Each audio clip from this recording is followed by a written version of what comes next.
Pois é, amados ouvintes deste perfil, diante de mais uma oportunidade, é claro, com a permissão de Deus, trago como tema de mais uma mensagem, lareira de oração.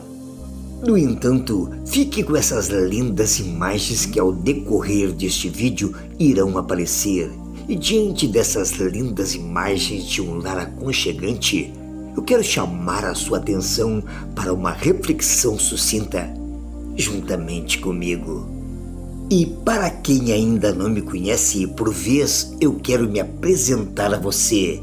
Me chamo Felipe de Oliveira, sou radialista e evangelista e sou gaúcho por natureza aqui do Rio Grande do Sul. E o frio, ele está chegando e por vez eu me sinto muito bem preparado, pois a verdade é que a lareira acesa aquece a casa mesmo antes que o frio intenso ele chegue, e ela é preparada em minha casa com antecedência.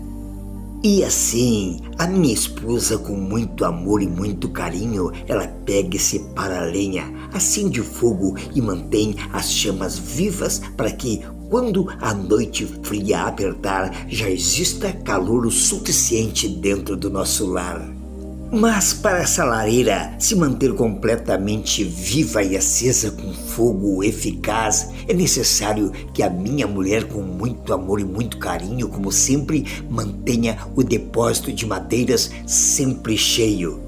E assim também é o coração em depósito diante de Deus, pois quando você ora hoje, mesmo sem ver nada acontecer no momento, você automaticamente está colocando lenha espiritual no altar. E assim lá na frente, quando vier os dias difíceis, os dias de inverno, a resposta de Deus se manifestará como livramento, direção e consolo sobre sua vida. Agora, só quem deixa para acender a sua lareira só no auge do frio, sofre bem mais. Assim, da mesma forma, quem só busca a Deus no desespero sente a falta de histórico e de comunhão. E quem mantém a lareira da oração sempre acesa já tem o calor suficiente preparado para os dias difíceis.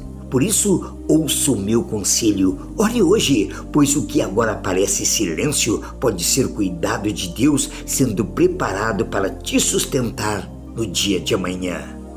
No entanto, eu chego ao término de mais uma mensagem, e se essa mensagem falou profundamente ao seu coração, compartilhe também com quem precisa ouvi-la. E se você ainda não é o meu seguidor aqui nas redes sociais, comece a me seguir hoje mesmo para sempre receber em mãos novas mensagens assim que postadas.